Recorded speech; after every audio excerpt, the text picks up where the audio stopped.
Welcome to the Benson Wealth Podcast. I take complex financial and economic topics and make it accessible to the everyday listener. Hello, everyone, and welcome back to the Benson Wealth Podcast. My name is Drew Benson. I'm the president and founder of Benson Wealth Management and a senior wealth advisor with Raymond James.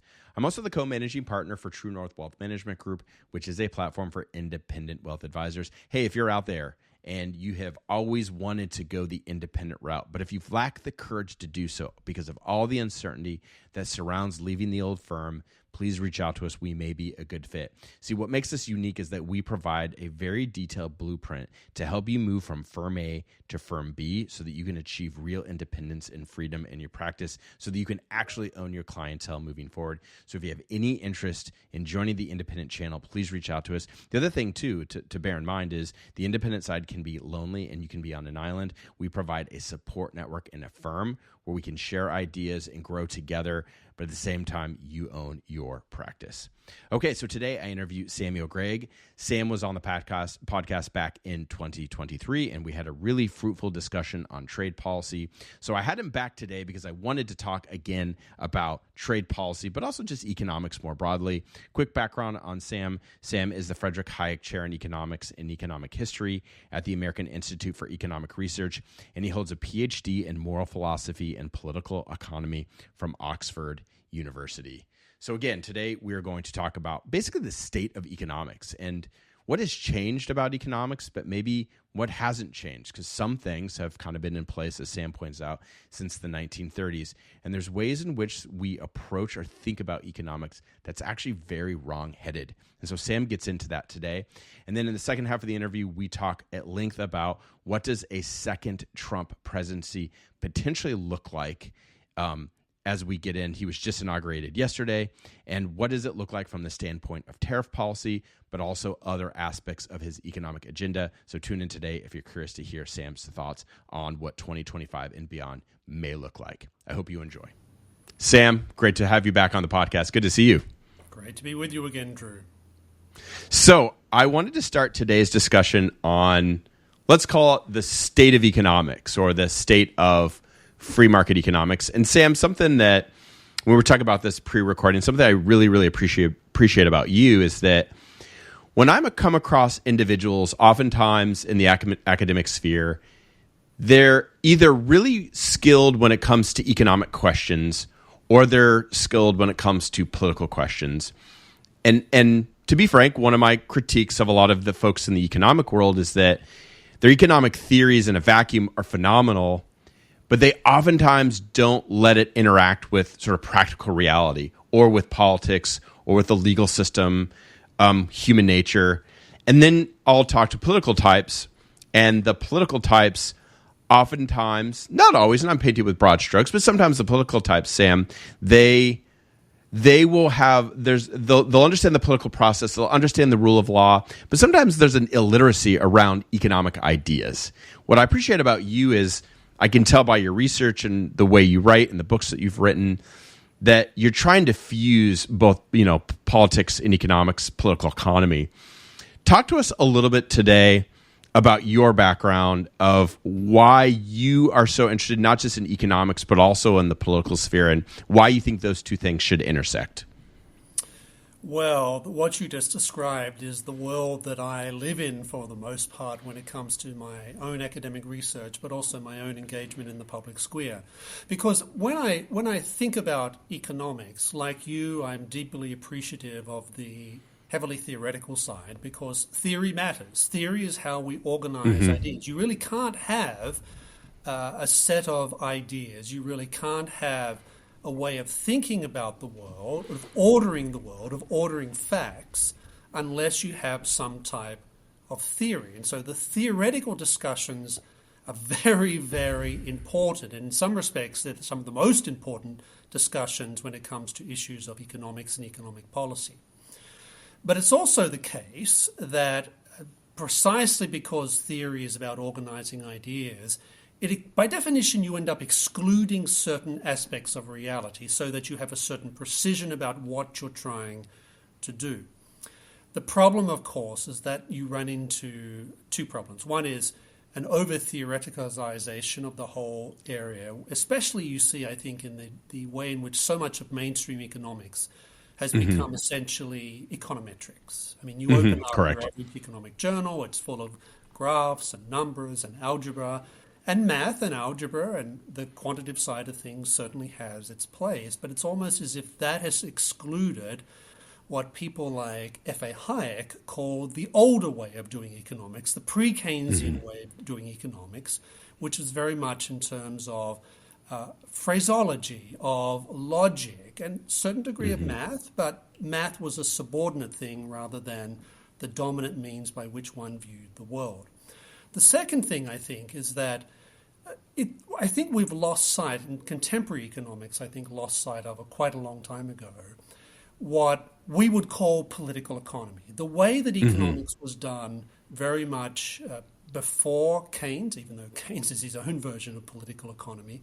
But if you go back to Adam Smith, for example, it's very clear in The Wealth of Nations that when he's talking about this new way of understanding reality, this new way of framing the world in which we live, this attempt to shed light upon underlying dynamics of a given society through looking at things like the division of labor, trade-offs, comparative advantage. It's very clear that Smith is always drawing upon a certain understanding of human beings, human nature. He's paying attention to what's going on in the world around him. So if you look at The World of Nations, it's very much a critique of the existing economic arrangements of the time, which we call the mercantile system. He's also deeply appreciative of history. He associates the rise of what we would call free markets with a broader trend of historical development. He calls this a type of civilizational change, whereby we move from hunter-gatherer to shepherd-like societies, to agricultural societies, to commercial societies. And he does all this in the context of a type of social science framework. But it's not social science narrowly conceived. It's a type of what David Hume called the science of man. And this is how I think people like Smith operated. It's also true, I think, of how people like F.A. Hayek, Wilhelm Röpke, many of the great free market thinkers of the 20th century, the way that they thought about the world. Ludwig von Mises, who I think was a pretty theoretically heavy guy, nonetheless is engaging in a certain degree of political economy in a good number of his works. People forget that. They think of him as a sort of very, very abstract figure. And there is that dimension to his thought, but it's also very clear if you read books like his great critique of socialism. Yes, it's an empirical critique, but it's also a critique based on political economy.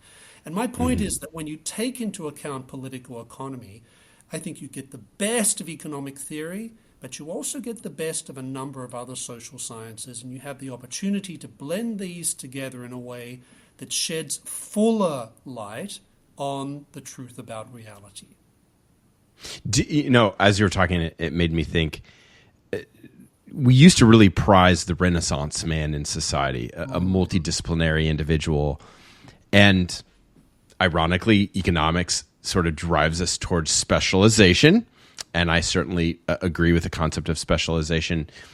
Do you think, Sam, there's maybe a downside or a trade-off in academia where, I mean, you'll meet economists that they literally will only study the Federal Reserve, and basically all of their research is just on the Fed and nothing else. Do you think we're so narrowly specialized that we're kind of missing we're missing the forest from the trees per se? And do you think there's a role for the Renaissance man in society where there should be multiple disciplines fused into the pursuit of truth and knowledge? Well, as you say, specialization is extremely important because that's the way in which we plunge into the depths of any of the humane sciences, philosophy, theology, history, etc. Sure. But as well as the social sciences, economics, political science, etc. So there's great value to that because you do need specialists. You do need people who need to know a lot about monetary policy.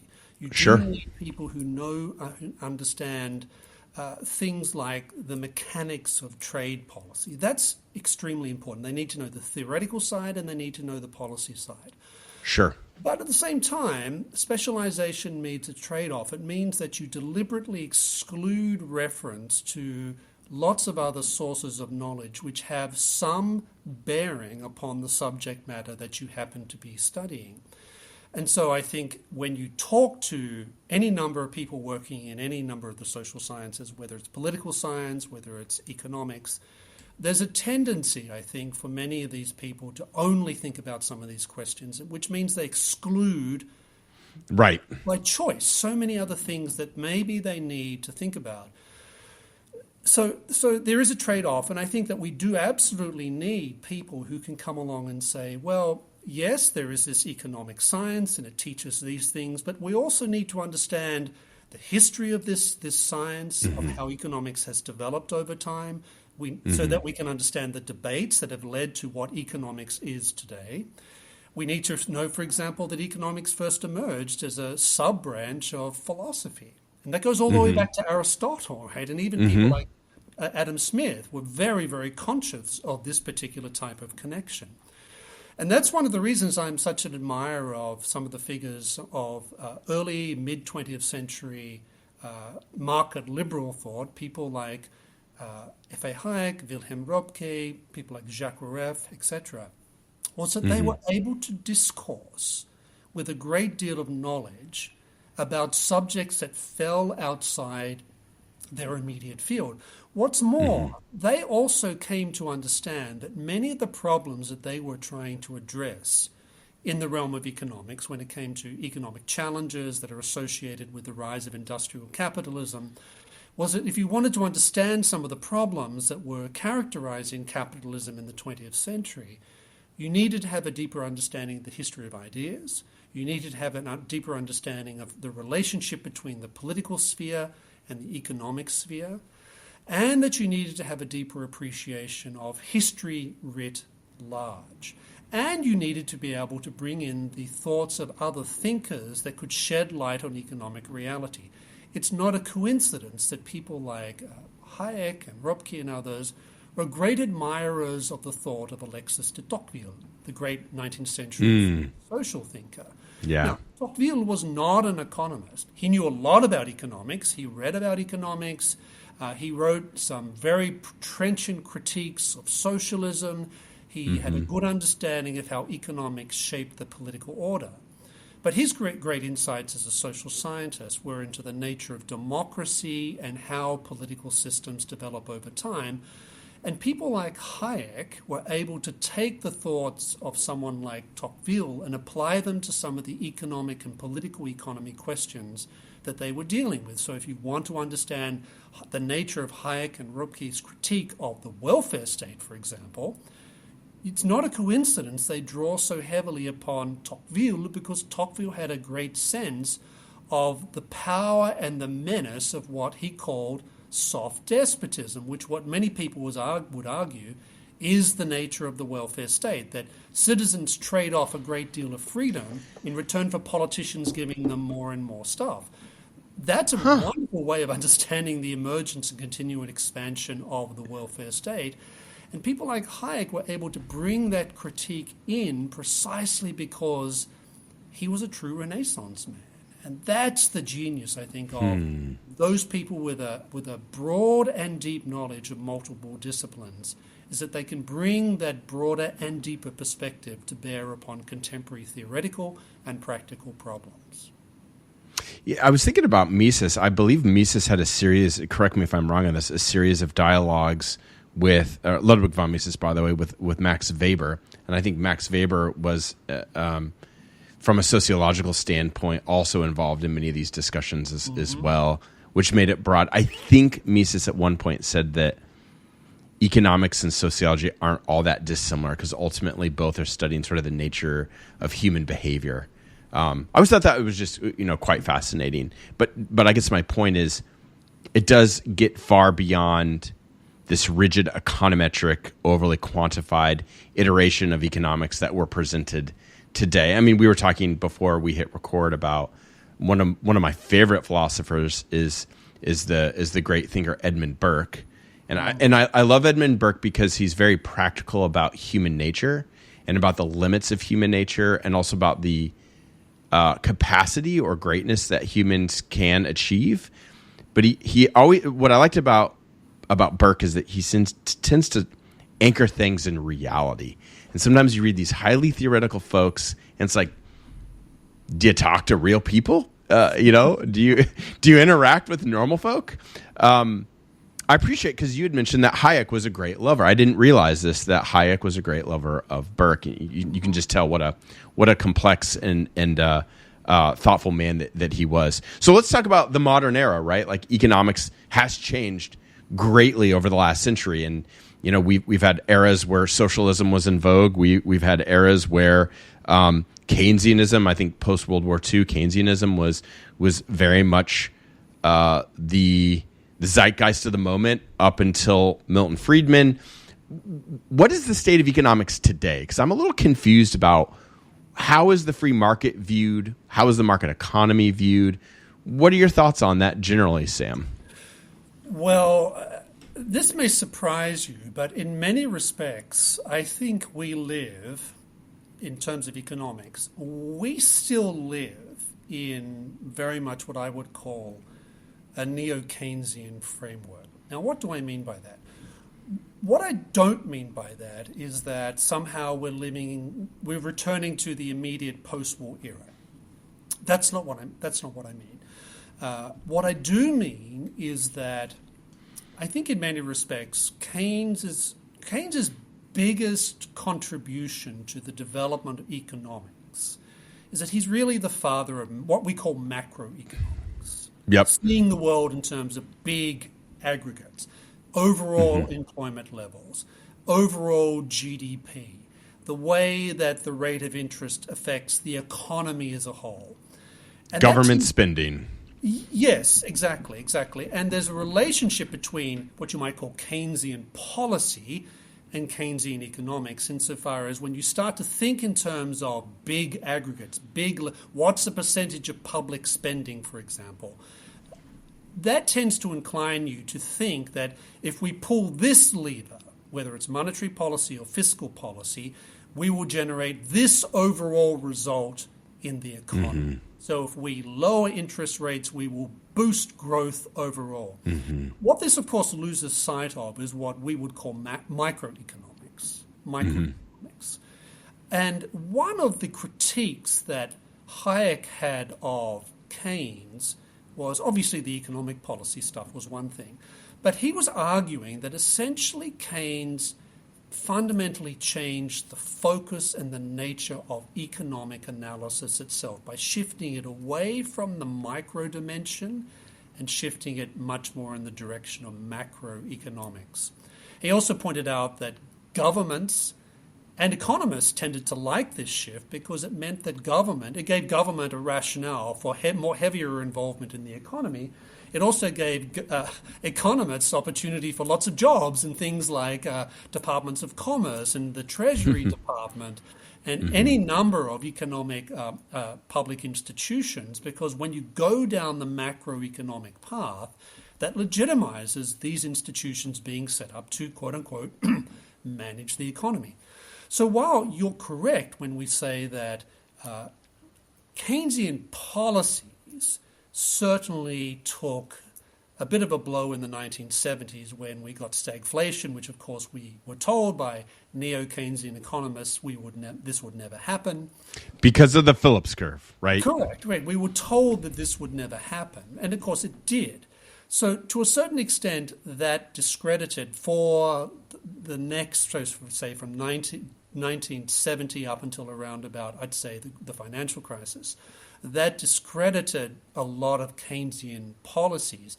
It didn't change economics as a whole, the way that economics, post-war economics thought about the world. You could even argue that Friedman, despite the fact that he was a monetarist in terms of monetary theory and monetary policy, and even though his vision of the role of government was much more constrained than obviously someone like John Maynard Keynes, he nonetheless worked, if you like, in a type of neo-Keynesian framework, because he did talk about these big macro aggregates. He did say well, if you just stop printing money, if you stop doing all these things, you'll see overall growth, etc. Now, maybe I'm not being completely just to Friedman, because he did say a lot of things about microeconomics as well. But if you compare him with Hayek's views of economics and economic policy, I think it's fair to say that in terms of the theoretical structure that Friedman brought to economics, in some respects, it's more akin to the structure that Keynes had than Hayek had. Hayek, for example, I don't think really believed in macroeconomics. I don't think he thought it really meant anything. I think he looked at it as a type of denying the knowledge problem, of creating these big macro aggregates that disguised the deeper microeconomic realities that constitute economic life.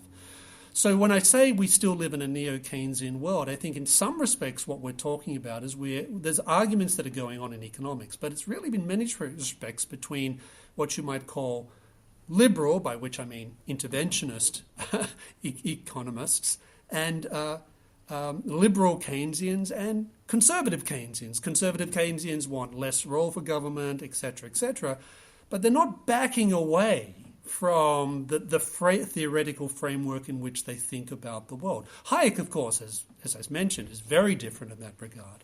So that's how I would describe the state of contemporary economics. And maybe some free market people would disagree with me, but I think we still live in a neo-Keynesian framework. It's still very difficult for an economist who says, look, I don't think there are these macroeconomic indicators mean very much. I don't think they tell us very much. I think they disguise a lot of what's going on. They're a distraction from where the real action is.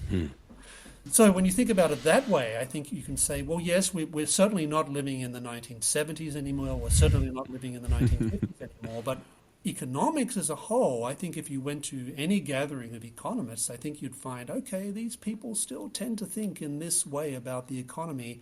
And it's a very different way compared to the way that people thought about economics in a pre-Keynesian world. By the way, I just was thinking about this in context of my business, which is wealth management and investing. And like last week, perfect example, we've had a couple of days where the markets performed really well and really poorly. And there was news that came out that the employment data had improved. You know, the macro employment data had come in significantly above expectations. Rationally, Sam, wouldn't the markets rise on that positive data, right? You would think theoretically. They didn't. Right. They didn't rise because now that, the downstream thought was, well, if employment is good, that means the macroeconomy is good. And if the macroeconomy is good, that means that the Fed is not going to become accommodative to the markets. They're not going to lower rates. And if they're not going to lower rates and borrowing costs are elevated, then we're going into a recession. And you're kind of sitting there scratching your head going, why do we have such a dysfunctional perspective on economic thought and data? And that's because we have this managerial class mindset. It's like this MBA mindset that we're going to put in place the Fed chair and the Treasury director. You can go back to any administration. Go back to George W. Bush's administration. They're all neo-Keynesians, to your point, by the way, if you look at a lot of those names. Up through the current administration, the new administration with Donald Trump, you're going to see a lot of neo-Keynesians. There is this belief that they can just sort of turn the dials of the economy. And those of us, and shame on us in the financial space, those of us that trade, there's those of us, and I even, Sam, will admit that at times I fall prey to this, where we just view the world through all these data points, and if the Fed just lowers rates a little bit, borrowing costs decline, it's going to be this panacea and the market's going to take off and everything's going to be okay. And then last week, there was news that came out that inflation, even though inflation had come down on some core goods, oil prices had gone up and inflation had spiked a little bit. And again, because inflation data went up slightly, one would think the markets would go up or would go down. No, they actually went up because the Fed's going to be accommodative. So long-winded way of saying that you're correct. This is how we've all been trained to view economics. I was thinking about Ben Bernanke, and I'm dusting off the books here, Sam, so correct me if I'm wrong on this.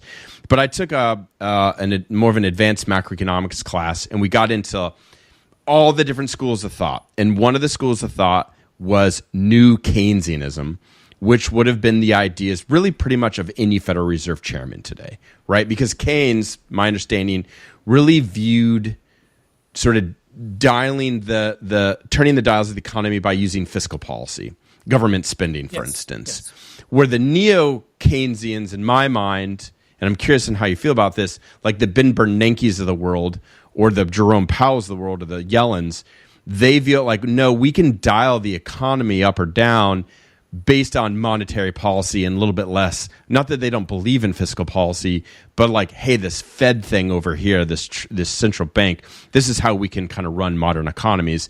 Is that how you see sort of neo-Keynesianism playing out, generally speaking? And what else would you add to that? So, yes, I think that in broad strokes and in detail, you're correct. So I think the first thing to say is that the neo part of the, let's call them the neo-Keynesians, the people that you just described. So they are very conscious of the fact that the neo-Keynesian, post-war neo-Keynesian reliance upon fiscal stimulus, pumping up government spending, public spending in bad times and winding it back in good times, they can't help but know that, yes, that boosted the economy along for a couple of decades, but in the end it all ended in tears. It all ended in tears in the 1970s, and governments found themselves in the position whereby they would pump more money into the economy and it didn't do anything. It just pushed up inflation and the employment number didn't change. So they're very aware of that. And to their credit, they have acknowledged that. And so they're a little bit more skeptical of what public spending can do. But you're right. Instead, they've shifted their focus towards monetary policy. And I suppose in many cases, they're looking at the successes of monetary policy in the late 1970s and into the 1980s, and even, I suppose you could say, into the 1990s. First of all, when Volcker, for example, basically brought inflation under control by being extremely courageous and going ahead and raising interest rates until they broke the back of inflation, a policy that was followed by a good number of other Western governments in the 1980s as well. So it worked, right? They broke the back of inflation, which was extremely important. And then really, I think, in the 1990s, when the Federal Reserve was a sort of seen as masters of the universe, right? We've got this. As long as we have central bank independence and we control the rate of interest, we can just keep managing the economy along. And I think that's the world in which a lot of those economists, some of the ones that you mentioned, that's the world that they grew up in, and they were very confident at their ability to do that. Even during the financial crisis, I think you when you see some of the key players in that movement, when the financial crisis happened, what do we do, etc., we saw these institutions taking a very big role. And it's arguable, of course, that one of the reasons we ended up in the financial crisis was because of mistakes by the very same institutions, particularly the Federal Reserve, and the way that they rode low interest rates for much longer than they should have. So they spectacularly miscalculated. So no, but I think that's essentially right. So the neo-Keynesians, they're more aware of the limits of public spending. They're more aware of the limits of pumping more government money into the economy via fiscal policy, but they still maintain a faith in top-down management of the economy by experts. Right, by experts. Correct. And that, I think, is very symptomatic of a Keynesian mindset. In fact, you can go back and you read some of the writings of Keynes, who was, in many respects, a brilliant man.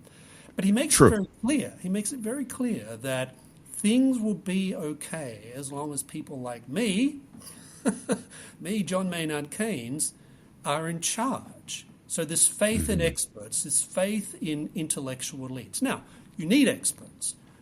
Correct. I'm not naive to think that somehow societies can do without elites. Every society has elites of whatever type. Thank you. Right? Thank you. There's no society that's elite-less. But someone like a Hayek would say, sure, of course there's going to be elites. Of course there's going to be people who are experts. But you need to understand the limitations that go along with that. Yeah, I that's one of the reasons why I've always been drawn to Hayek is, one is that we gravitate towards those experts as well, right? Like I'm an expert in my field. You're an expert in your field. I'm appreciative of the fact that people rely on me. It sustains me. It sustains my career and my livelihood, and I'm able to help people. In the same way that you're able to help people academically, or doctors. Like, I don't want to be my own doctor, and I do, right? And like, look, I may be a limited government type, but I do appreciate the folks that sit on the bench and adjudicate the law. I appreciate the role of the government in civil society. All of these functions matter, and society does deteriorate if you don't have a healthy expert class. I think, unfortunately, though, as we're pointing out, is that the expert class has not done particularly well over the last couple of decades, and I think there's almost too much of an implicit trust in what they're capable of pulling off in the private sector if they just turn the right dials. Right. There's a bit of a backlash, though, that I am feeling, where one of the things I am worried about, Sam, is that we're going to throw the baby out with the bathwater now, because I think some people are waking up to the reality that, and I don't think any of these people at the Fed are bad people, by the way. I think they're in good faith just trying to do a decent job, most of them. I'm sure there's a few bad actors like any organization. But I think some people are waking up to the fact that, hey, these people aren't good at what they're doing. And I worry that then you throw the entire baby out with the bathwater, and then people say, well, we don't need experts at all. That's clearly not what you're saying. Are you worried about some backlash in some respects? Because I'm starting to see that. Yes, yes, I am worried about that as well. And one of the reasons is this. So you're correct. Let's call it the expert class is not viewed with great favor these days. Economic institutions, central banks, for example, a lot of their credibility has disappeared. One, because they made policy mistakes. They're human. They make mistakes. I have no illusions about that. But when they fail to own up to their mistakes, which I don't see a lot going on, then that's a problem. I also worry when I see institutions like the Federal Reserve, having made some significant mistakes over the past 20 years, has only grown in the number of people that it's employing. So it's as if the more mistakes they make, the more people they employ. Clearly, that's not the answer. Clearly, there's something else that's more problematic about the way these institutions work. So yes, and also I think COVID clearly has severely damaged the faith that a lot of people have hitherto put in experts, because of the spectacular mismanagement of the COVID crisis, and also the fact that we now know that significant members of the medical science establishment not just mismanaged things, but outright lied. And played political games. Now, the good news of that is that there were other experts, who at the time were pointing out, no, this is not correct. This is a mistake. You're making... So people like Jay Bhattacharya, for example. Correct. A great example of that. I mean, medical doctor, super great economist, free market economist, by the way, very rationally and very politely said, look, I think there are some fundamental problems. And what happened? The rest of the expert class tried to shut him down. Ruin him. Ruin him. I mean, this to a certain extent happened with Hayek as well, right? I mean, the fact that he came out and started critiquing very clearly in the 1940s and 1950s the turn away from markets and towards government planning, the response of a lot of the expert class was not to say, okay, let's have a debate about this, let's have a discussion. Their response was basically to totally marginalize him. Yeah. So that's another thing that the expert class has done. They shut down people who don't follow the line of what I'll call the guild, whatever the guild is, whether it's in economics, in medicine, etc. Yep. That said, having said all that, you're right. I'm not sure I want people who are taking care of my health to be people who have no qualifications in medicine. We do Right. need economists to be able to say to legislators, okay, you want to do this, fine, but here are some of the economic consequences which we can reasonably predict will happen from this. Hey, government, you want to do this with monetary policy? Okay, but you do need to understand that if you go down this path, there's a very high likelihood that you'll induce massive inflation into the economy. When you're dealing with the outbreak of disease, you do need to listen. Politicians do need to listen to scientists and what they have to say about these sorts of issues. So I worry that we're going to have an overcorrection. So we certainly should not be handing over government to experts, to scientists, to technocrats, because we saw the limitations of that during the COVID experience, where I think many politicians and legislators basically gave up doing their job, which is to listen to all sorts of different experts and then make up their minds about what they think the right policies are. Instead, they basically farmed out, in some respects, the conduct of US government policy to a bunch of epidemiologists. That was a serious mistake and reflected a misplaced faith in experts. But if we go too far in the other direction, then I fear that we'll have, for example, when it comes to the economy, I worry that what we're going to experience is the problem of a lot of governments thinking that economies can be managed by like businesses. I think this is a problem. I worry a little bit about this with the Trump administration, right? Now, I've got all sorts of good things I can say about the Trump and his policies. And we're going to go there soon, so good. I've got critiques, but I do worry that thinking that, and politicians on both sides of politics do this, they talk about the economy as if it's like an enterprise, it's like a business. And you want to say, no, the economy and businesses are completely different things. They operate according to different logics. Just because, and business, I think CEOs think, just put me in charge and I'll run the economy like I run Morgan Stanley. No, it's. But they don't have the same features. Like at Morgan Stanley, they've got the profit and loss system. They've got all kind of metrics that they can rely on that the government is devoid of, which is it's the knowledge problem. It's the economic calculation problem. There's no spontaneous order. I could go on and on and on. Yeah, no, but keep talking. That's the problem. That's the problem, and that's what I worry about.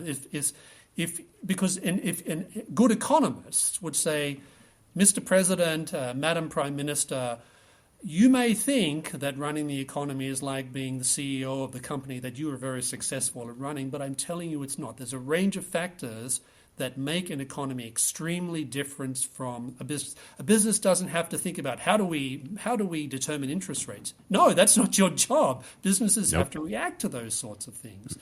So these are, and I think also when you think about business, an economy like a business, you start to think that if you just pull one lever here and something will necessarily happen. In the economy, you may pull a lever and it may produce a certain result, but it's also going to produce a lot of unintended consequences that you need to know about and which running a business won't necessarily tell you about. So let's talk about Trump then. This is a perfect segue because I wanted to get into trade policy today. So let's start there. So in the first Trump administration, there was a move towards protectionism, right? And by the way, the inauguration was yesterday. This will be out here in a few weeks, but the inauguration was yesterday. Today is what, the 20th, 21st? 21st. So how do you view trade policy? Okay, there's a zillion questions I have. I'm going to start with a simple one. Do you think the Trump trade policies will be similar to the way in which he did things in sort of the Trump 1.0 version? So, because we kind of know what it was like, right? Right. So I think it's very clear if you look at President Trump's entire career, he's oscillated about all sorts of different social, political, and even economic questions. One consistency that marks his thinking about the economy is that he is a protectionist and an economic nationalist. And I think he tends to think of the economy as what you might expect. Someone who had a relatively successful career as a real estate developer in New York thinks about his business. I think he applies a lot of that to the economy. And there's lots of pluses and minuses with that.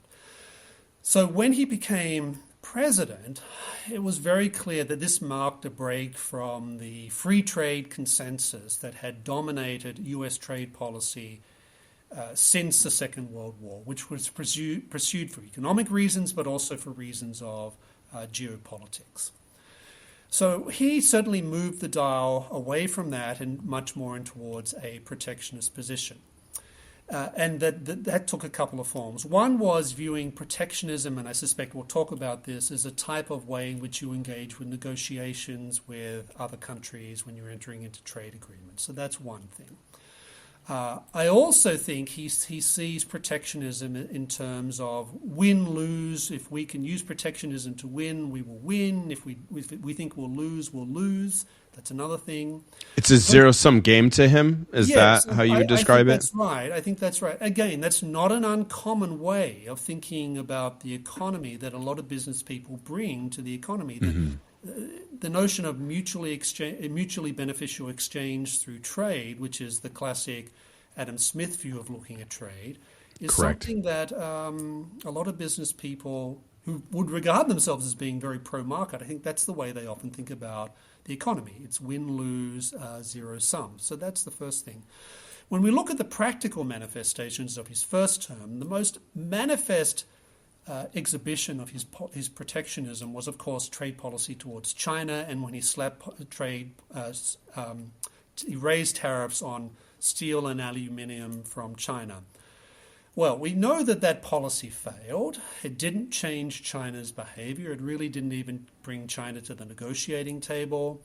The President Trump's own Economic Council of Advisors admitted on page 502 of its 2019 economic report of the president that the trade policy towards China had failed. It says that very, very clearly. Now, that being said, I still think he's going to use trade in a very unpredictable protectionism and tariffs in an unpredictable way throughout this next administration. Some sort of tariff increase is going to occur.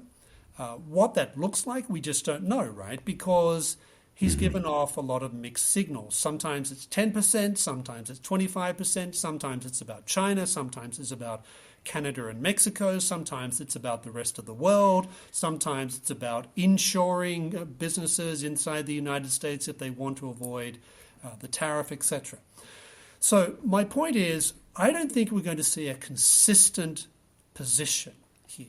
What we are going to see is that the assumption that moving towards ever freer trade liberalization is not what we can expect from this administration. We'll Correct. see a lot of different types of trade gestures, a lot of rhetoric about trade. I thought it was very interesting that on the first day of his administration, he said, well, we're going to sit back and we're going to think about what we're going to do when it comes to tariffs. And then I think it was, a few hours later, he said, well, February the 1st is when we're going to move on tariffs with, I think it was China, or I can't remember which country it was. But he said, we're going to do this with this particular country. Well, that represented a change within a few hours. So this is what I think we're going to have to expect on trade policy throughout this administration. But the big point is this: the notion that of gradual incremental moves to ever greater trade liberalization is clearly not on the agenda. It's going to be a much more transactional, much more mixed, but overall more protectionist series of positions, a series of ever-changing positions on the Trump administration towards trade policy over the next 4 years. I mean, I've heard people around Trump say that he really does use it as a negotiation tactic, but what you're pointing out is it's more than that. There is sort of this, I think you can see it too with Vice President Vance, that, you know, listening to him. Also with Vice President Vance. I actually think he's much, I could not agree more. I think he's sort of truly dyed-in-the-wool protectionist in the purest sense that he believes that it's going to protect certain workers. By the way, it was Don Boudreaux, who I know is a personal friend of yours. I'm actually going to be talking to Don soon. He wrote an op-ed in the Wall Street Journal with Senator Phil Gramm, and they point out, and don't quote me on this exactly, but I want to say it was somewhere in the mid-30s, that for every steel an aluminum job that had been protected due to the steel tariffs and aluminum tariffs. There were around 35 jobs were harmed as a byproduct of that because they use steel and aluminum. And I don't say as aluminum as elegantly as you do, my friend, but that and Jaguar. But that using that as an input in the production of goods is actually, ironically, hurting the manufacturing. We still have a robust manufacturing base in the United States. This idea that we have no manufacturing base is patently false. This was made, by the way, the jacket I'm wearing was made by people in the United States. So we still make a lot of things here in the U.S. And we make a lot of sophisticated products, sophisticated like medical machinery, et cetera, here in the U.S. And we're using steel and gold and aluminum, all these things as inputs from the production of these goods. So there's a side effect here. Back to Trump for a second, though. So I agree with you. I think there's going to be a lot of uncertainty. Now, let's just tease out the argument, though, Sam. So someone, and I'll be honest with you, I've wrestled with this. Sometimes I fundamentally disagree with tariffs. I think tariffs don't make sense. Ultimately, it's a tax on the American public. It's not a tax on the other country. It's a tax on the American public. I don't like tax hikes. That said, other trading partners are tariffing us. Mm-hmm. And so the logic goes, well, why don't we use that as a sort of and I've kind of made this argument, if I'm honest with you, why not use that as a sort of a economic war, like an economic Cold War of if we raise our tariffs, then maybe they'll lower theirs, and we'll try to negotiate to a place where tariffs across the world are lowered. I think Larry Kudlow has made that argument that that's kind of what Trump's instincts are. That's his perspective. I don't know if it's right. What do you think of the argument, though, itself? Is there a role for maybe using tariffs as a way to push back against other nations' tariffs? Well, there's a lot of different ways of thinking about this. So you mentioned Don Boudreaux, who I think is an excellent economist, and he's made a lot of contributions to the trade policy debates over the past, 10 years now, that I think is spot on. Mm-hmm. Absolutely spot on. Yeah, amen. And one of the things that he and I and others keep pointing out about this is that ultimately, when you get into using tariffs as a weapon against other countries who may be using tariffs against you, the big problem is that you're hurting yourself when you do so as much as you think that you might be hurting another country. So you mentioned the steel and aluminium tariffs that we used during the Trump administration as part of a strategy to try and counter things that China was doing. Well, it didn't work. It didn't change China's behavior. It may have saved, I think, about 5,000 jobs. That's one estimate. But it also cost 70,000 jobs, as you pointed out, downstream when it came to in American jobs, when it came to these sorts of things. Wow.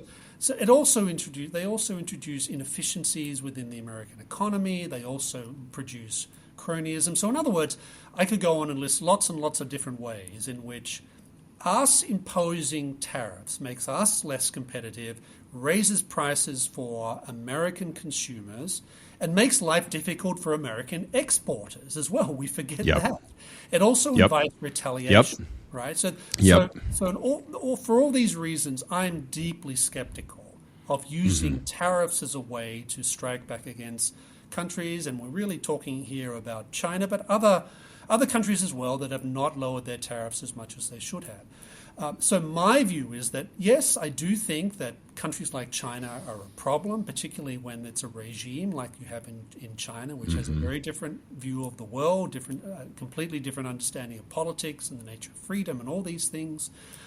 My view is that rather than going down the tariff path, we should be trying to liberalize trade with as many countries as possible that don't fall into China's immediate orbit, so that we can reap the benefits of free trade with some very big economies that we often forget about in parts of the world in which people want access to American markets, in which American exporters want access to their markets. So whether it's with the European Union or whether it's with Britain or, as I think, a good number of countries in Southeast Asia that would really value an enhanced trade relationship with the United States, that's a way, I think, of advancing a trade liberalization agenda that counters the effects of China and other countries playing the tariff game without us inflicting damage upon ourselves. Mm-hmm. The other thing to keep in mind is that in the long term, and this is, I guess, the classic argument about free trade versus tariffs, right, is that in the long term, China using tariffs against us introduces all the same problems into their own economy that I just described if we use tariffs against China. So the fact that China is running protectionist policies, the fact that it is using industrial policy in a very large scale is causing huge problems for them. There's a reason why they have this huge glut of EV cars, which people in big markets are increasingly reluctant to buy, is because they've gone down the industrial policy path. The reason that that they're becoming increasingly uncompetitive is because of a lot of the tariffs that they're levying against goods coming into their own. So in other words, in the long term, these tariffs are going to help them. So I suppose to put it simply, why would we embark upon policies that hurt us as much as we think they're going to hurt other countries? And in the long term, trade wars are a race to the bottom, and a lot of American businesses and a lot of American consumers get hurt in the process. I think that's a fantastic argument. So the other argument that's made is that, well, China is stealing our intellectual property. They're stealing our technology more broadly. So if tariffs are ineffective, then what are ways in which the United States could protect ourselves, protect our technology, protect our capital? Do you have any recommendations for policymakers of actually how to handle that problem? Because that's the argument, Sam, right? Like that well, we have to do tariffs because they're stealing our intellectual property, so we're gonna punish them. So what say you? What would be an alternative to that?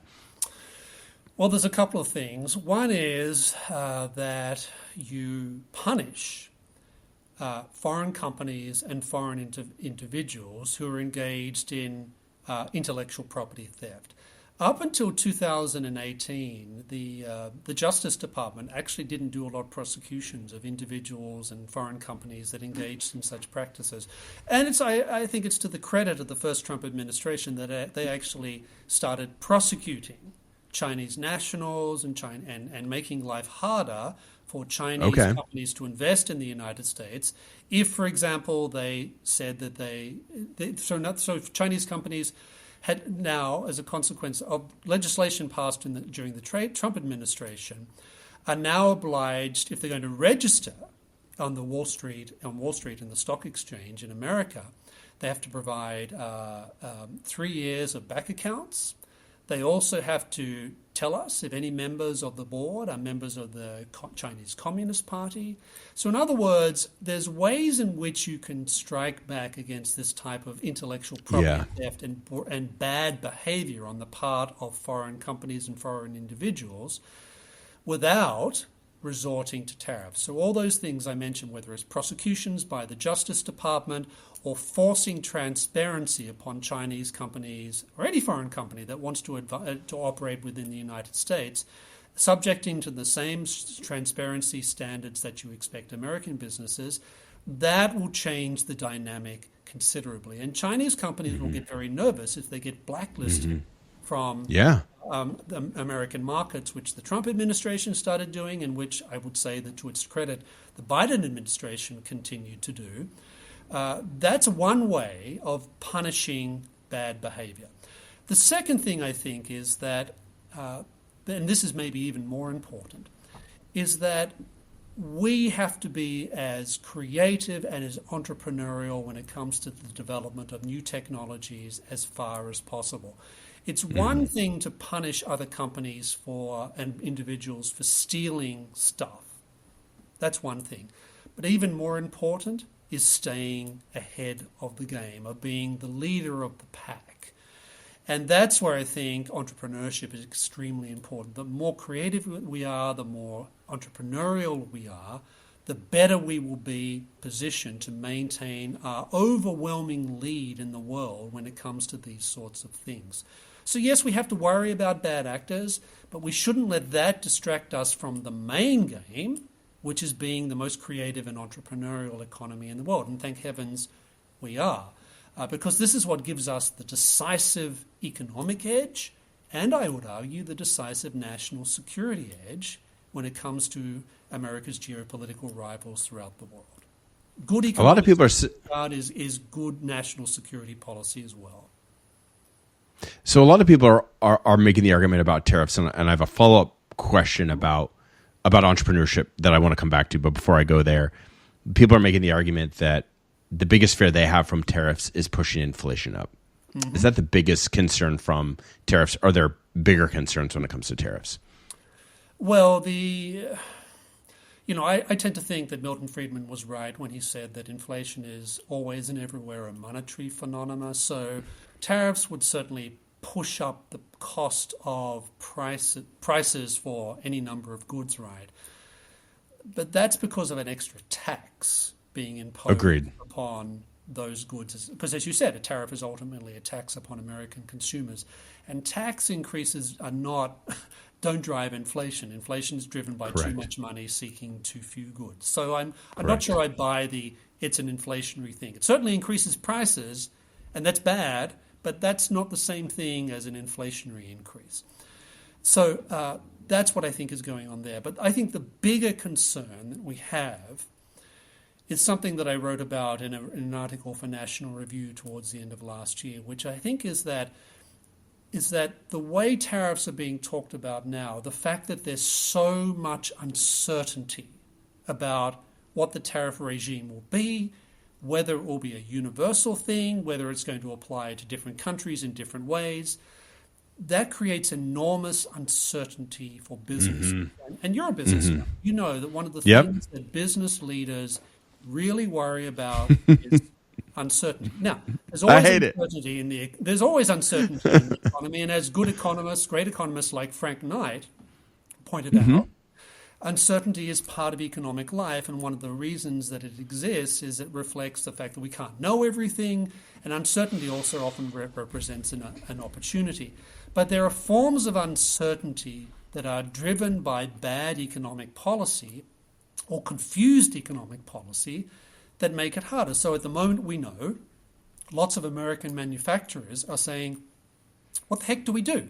We don't know if we're going to be paying more costs for imports coming from abroad. We don't know where they're going to be higher and where they're going to be lower. Is it going to be Canada or is it going to be Mexico? And what happens if those are changed because the president suddenly wakes up one morning and says, okay, we're going to hit Mexico today and we're going to hit the European Union tomorrow? That's really hard because it makes it hard for business to navigate going forward because all American businesses rely in some degree upon foreign imports because we want cheaper goods that are made more cheaply abroad or produced more or dug out of the earth more cheaply abroad. That's why we want them there, and we want them to be imported into the United States because doing it ourselves domestically adds extra costs. When you live in that degree of uncertainty, it gets harder and harder for businesses to plan ahead, which means they start to take less risks, they start to be less entrepreneurial, they tend to be more inward-looking rather than outward-looking. And I think that's the biggest worry that I think American businesses should be having about the proposed new tariff regimes, whatever they look like, whatever form they take. And it doesn't matter which industry it is, actually. I think it's all American businesses should be concerned about this. They should also be concerned about the fact that it's going to create opportunities for cronyism. Because there's going to be lots of businesses having in DC lobbying legislators, lobbying the administration for exemptions, and also lobbying for tariffs and handouts and subsidies and import controls that have nothing to do with the general welfare of the United States and are much more about trying to hurt their domestic competitors, not just correct. Competitors. That is so true. what you're talking about is entrepreneurial uncertainty, and it is a killer to economic sustainability and growth, and something that I think it's overlooked about the Great Depression. We often talk about the foibles of monetary policy, towards the first recession of the Depression. But based on what I've read, one of the reasons that the Depression was so long in duration, that we had a series of recessions that were so devastating, wasn't just Smoot-Hawley tariffs. It wasn't just monetary policy. It was the entrepreneurial uncertainty that existed around New Deal policies. If you're a business person and you have no idea what agricultural policies are going to be, and you have no idea what Social Security means for your business, or the advent of Medicare is going to be for your business, what you do is you sit on the sidelines. And so you get better information to actually make a decision. And I think Mises made the argument that taxes are not good for an economy, but at least you can plan with certainty around a particular tax rate. You can't plan with any certainty when you have no idea how tariffs are going to play out, which also plays into regulation too. As we were discussing, I was thinking about, okay, what does entrepreneurship look like, Sam, under a Trump administration? Because I see pros and cons here. Like the obvious concerns are what we just discussed, which comes down to trade policy. Quick side, I agree completely about inflation. Inflation under Trump 1.0 ran at around 1.8% in his first administration. So there essentially was no inflationary pressure as a byproduct of tariffs. We didn't really see inflation until basically the monetary policies that came out of the COVID era. So to your point, it was too much, dollars chasing too few goods. So I'm not concerned about the inflation piece, but I am concerned about how it affects entrepreneurship. But the other side to Trump is he does seem like he's more of a deregulatory type of a president. Yes. Do you see that as a hopeful sign that maybe there could be a scaling back of the administrative state, a scaling back of onerous rules that I am just swimming in finance and on Wall Street? What are your thoughts on that piece of the Trump administration? What's the silver lining of 4 years of Donald Trump? Well, I think during his first administration, he certainly, if you look, there'd actually been some good studies of regulation under the Trump administration that have started to come out. And what we see is that it's not clear that he reduced the regulatory burden, but what he did do, what his administration did do, was stop the growth of regulation. So you see basically regulation starts to plateau during the first Trump administration. And I'll take that over increases of regulation any day. And that was partly because there were quite a number of people in his first administration who had a strong sense that regulation was a serious problem and it needed to be at least capped. If you couldn't reduce it, you could at least cap it. So that was a good sign. So I think that was one of the achievements of the first Trump administrations. They more or less plateaued the growth of regulation. I'll take that. I'll take that over the growth of regulation any day.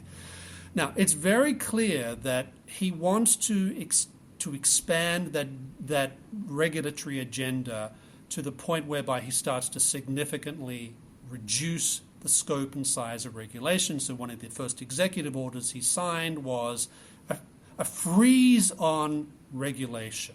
No more. We're not going to do any more regulations. I think it was for 90 days or whatever it was. But that's a good sign that no more issuing of these things.